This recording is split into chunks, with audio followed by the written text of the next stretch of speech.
Assalamualaikum warahmatullahi wabarakatuh. Nama saya Anggraviani Pulungan dari kelas Pendidikan Matematika 4, mata kuliah Analisis Real, dosen pengampu Ibu Rusli Ulfa Hasanah MPD.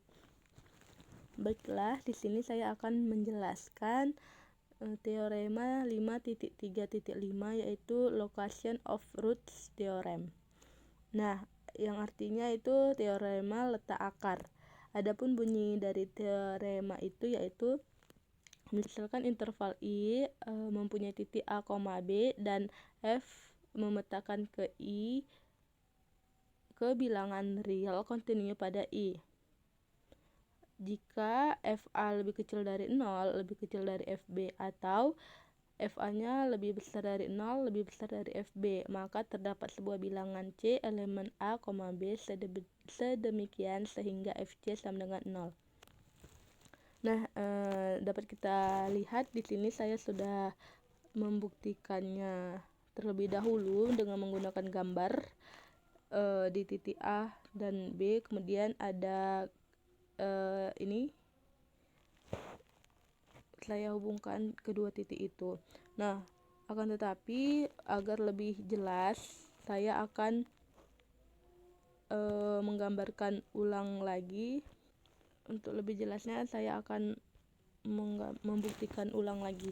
Nah, kita buat di sini yang pertama diketahui interval dari A, B. A, B ya. A, B. Kemudian yang diketahui kita ambil dari yang ini FA lebih kecil dari 0. Ya, itu FB-nya lebih besar. FB lebih besar dari 0 ya. Nah, dari pernyataan ini kita dapat menggambarkan ininya ya, membuktikannya. Nah, diketahui interval A, B di titik A, B. Kemudian diketahui juga kalau FA-nya itu lebih kecil dari 0, kemudian FB-nya lebih besar dari 0. Misalkan ini ada grafik S ya, Cartesius. Sumbu X dan sumbu Y. Kemudian kita di sini diketahuikan interval A, interval I di titik A, B. A-nya kita buat di sini. Ini A ya. A jelas. Enggak jelas ya. Ini A. A-nya.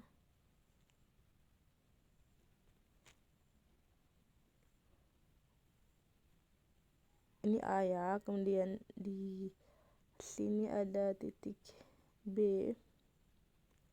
Nah, diketahui jika FA-nya lebih kecil dari 0, kemudian FB-nya lebih besar dari 0. Nah, kalau dia FA-nya lebih kecil dari 0, pasti nilainya negatif. Lebih kecil dari 0 bernilai negatif. Kalau dia negatif berarti dia adanya di bawah. Kita buat titiknya ini di bawah. Sini titik A-nya ya. Ini kita ibaratkan titik.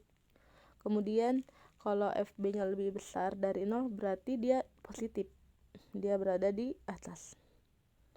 Kita ibaratkan ini titik dari B.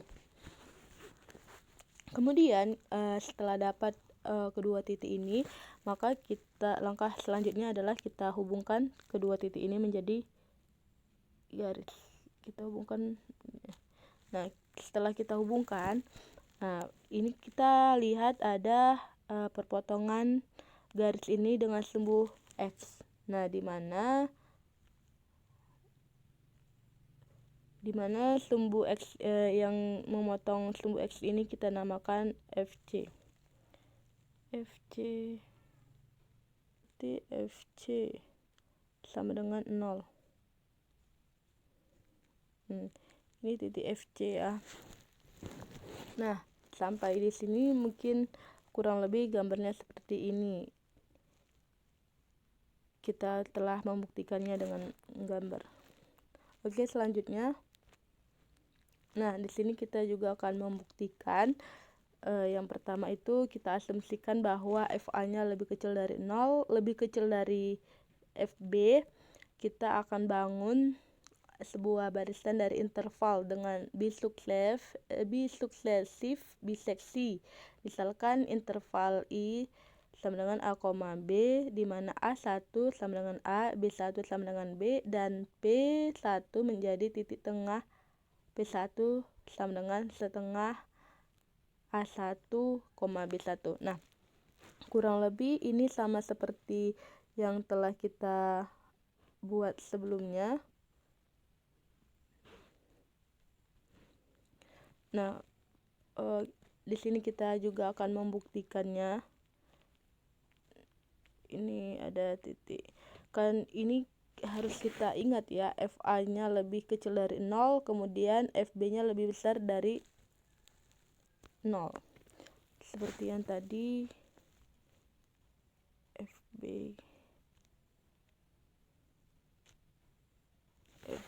kalau saya buat ini saya garisi aja supaya mudah ya, tidak berserak.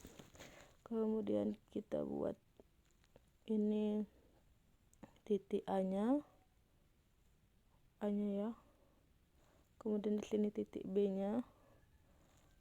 Nah, setelah itu kita namain, kalau A1 tadi itu sama dengan A, ini kita buat A1.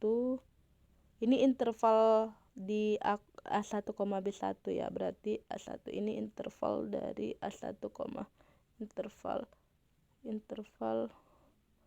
A1, B1.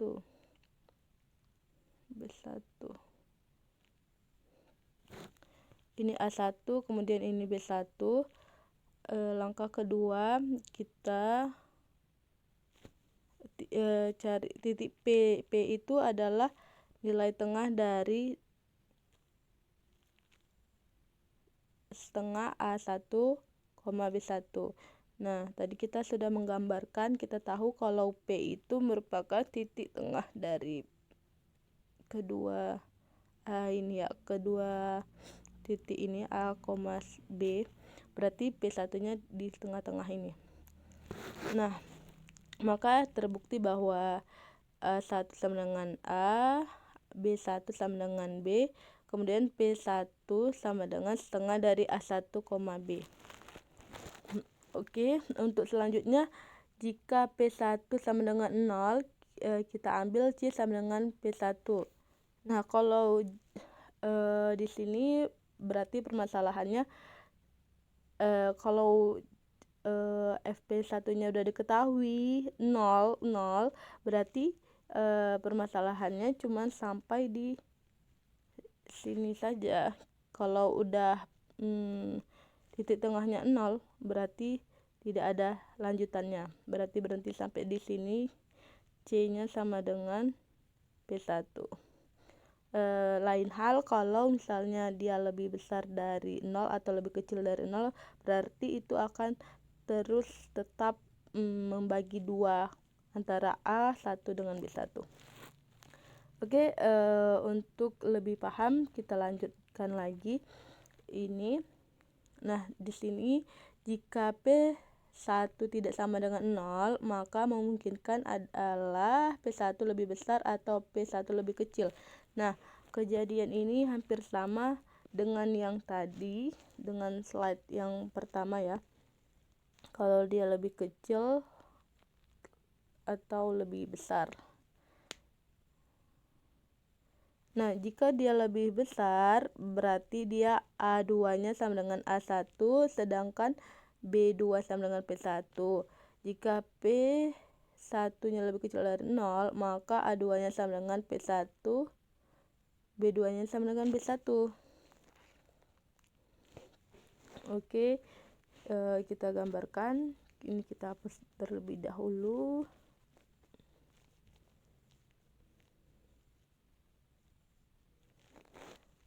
Kita gambarkan. Tadi ada grafik. Ini kita gambarkan sini ya. Ini X, ini Y. Kemudian tadi agar lebih cepat kita sudah mengetahui titik-titiknya. Berarti di sini kurang lebih gini. Nah, di sini titik potongnya.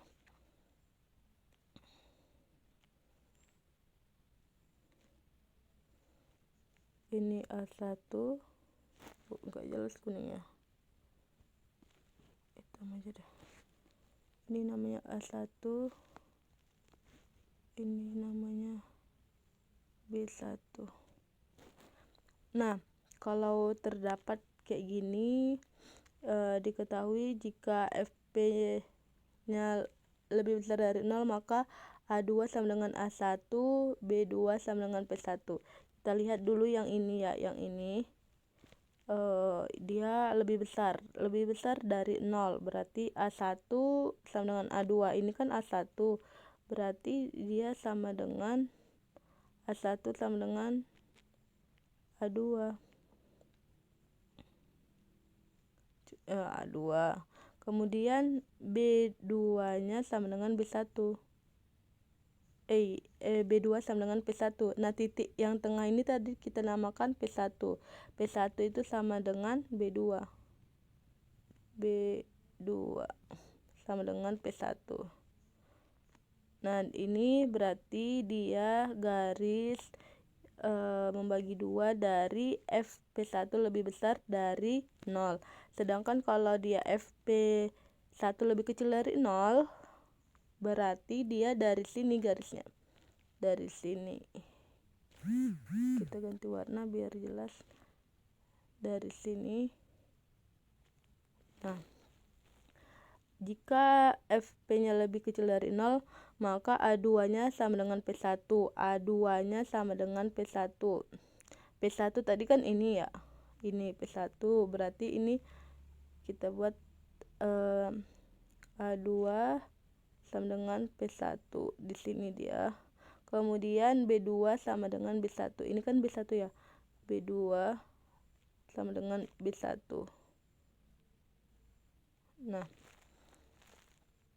Nah, jadi dapat kita simpulkan bahwa I2 interval 2 sama dengan di titik A2, B2. Maka kita peroleh interval 2 bagian dari interval 1 dengan syarat FA2 lebih kecil dari 0 dan FB2 lebih besar dari 0. Nah, kita lanjut lagi untuk membuktikan proses biseksi. Nah, biseksi itu kan dia membagi dua. Nah, kita lanjutkan. Andaikan bila interval I1, I2 sampai IK memperoleh suksesif biseksi dengan cara yang sama, maka kita mempunyai FAK lebih kecil dari 0 dan FBK lebih besar dari 0 dan PK setengah dari AK tambah B. AK, B ini ya, AK, B. Ini persamaan 1.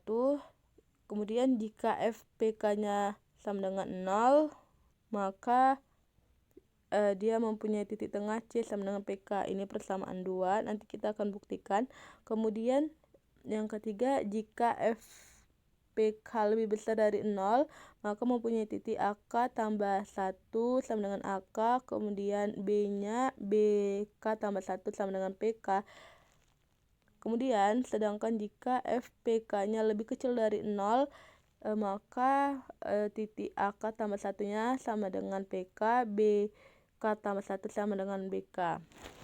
Nah, permasalahan ini sama seperti permasalahan sebelumnya, hanya saja di sini dia FAK, sedangkan dari slide sebelumnya itu dia FA aja. Nah, langsung saja kita buktikan ya. Untuk yang pertama itu FAK lebih kecil dari 0 dan FBK lebih besar dari 0. With FAK lebih besar dari 0. Berarti FAK lebih kecil. Ini kita buat titiknya, titik AK, kemudian ini titik BK. Itu lebih kecil dari 0, dia ada titik di sini. Kemudian lebih besar dari 0, titik di sini. Terus kita hubungkan deh. Kita hubungkan berarti dia di sini mempunyai titik tengah. Titik tengahnya kita namakan titik tengah PK.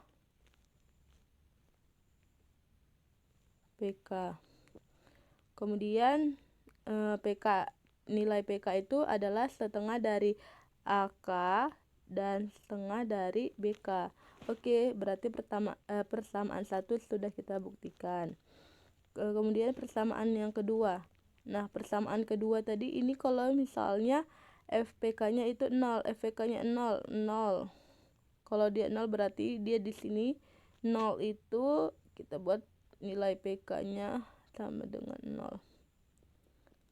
PK-nya 0. Kalau nilainya 0 berarti dia tidak mempunyai titik A sama B. Kenapa? Karena dia sudah 0. Berarti di sini kita buat nama titiknya C. C sama dengan PK. C sama dengan PK titiknya. Apabila dia FPK-nya 0. C sama dengan PK. Oke. Nah, persamaan kedua sudah selesai. Selanjutnya kita akan membuktikan persamaan ketiga, yaitu FPK lebih besar dari 0, mempunyai titik AK tambah 1 sama dengan AK. Kemudian B-nya BK tambah 1 sama dengan PK. Sedangkan FPK lebih kecil dari 0, dia mempunyai titik AK tambah 1 sama dengan BK. Nih, ya teman-teman, kita harus lihat ininya. Ini sama seperti yang saya katakan tadi, sama seperti slide sebelumnya. Hanya membedakannya yaitu ada di sini K, kalau itu tadi AK.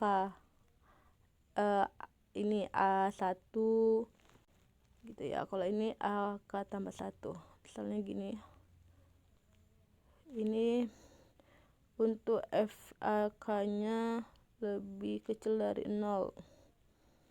FAK lebih kecil dari 0, kemudian FAK-nya lebih besar dari 0.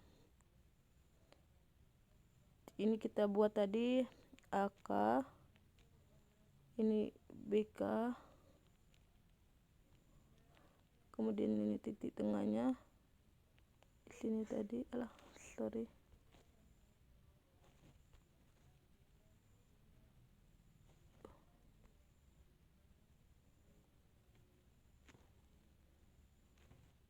Di sini titik lebih besar dari 0, ini lebih kecil dari 0 ya.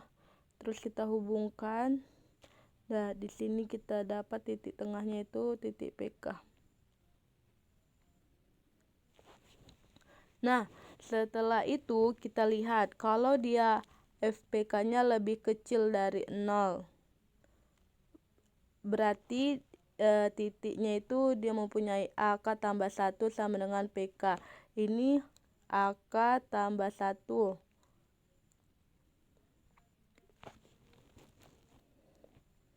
Ini titik yang di bawah ini, di bawah titik AK ini ada titik AK tambah 1. Ada titik yang ini ya, yang telah kita garis hubung ini. AK tambah 1. Sedangkan kalau yang di atas tadi ini dia BK tambah 1. Oke. Kemudian AK tambah 1 sama dengan PK. AK tambah 1 sama dengan PK. AK tambah 1. Ini kita mau membagi dua lagi titiknya, membagi dua titiknya. Yang pertama ini FAK lebih besar, yang pertama tadi ada FAK lebih besar dari 0, maka AK1 itu sama dengan AK. Kemudian yang nilai PK ini kita bagi dua kan. Ini kita bagi dua, ini titik yang ini berarti titik AK tambah 1 sama dengan AK. Kemudian titik yang ini, titik tengah tadi, BK tambah 1 kan. BK tambah 1 sama dengan PK. Kemudian apabila FPK-nya lebih kecil dari 0, maka nilainya, titiknya itu berada AK tambah 1 sama dengan PK. Ini kita bagi dua lagi ya guys. Ini kita bagi dua lagi. Ini namanya titik AK tambah 1 sama dengan PK. Ini titik kan dia lebih kecil dari 0. Berarti dia di sini. Ini namanya titik AK tambah 1. AK tambah 1. AK tambah 1 sama dengan PK. PK itu tadi tetap titik tengah dari mereka ini ya. Kemudian titik B-nya BK tambah 1, BK tadi tambah 1 ini ya. BK tambah 1 sama dengan BK. Di sini kita buat BK-nya. BK tambah 1 sama dengan BK. Nah, kurang lebih kayak gini kalau kita membagi dua atau kita menggunakan successive biseksi, yaitu membagi dua. Nah, kita akan membagi dua lagi. Nanti kalaupun ada soalnya lagi, nanti kita akan dari yang garis ini kita akan bagi dua lagi gitu. Itu merupakan kesimpulan dari teorema 5.3.5.5. Nah, dari kasus ini kita dapat simpulkan bahwasanya interval K tambah 1 mempunyai titik AK tambah 1, BK tambah 1.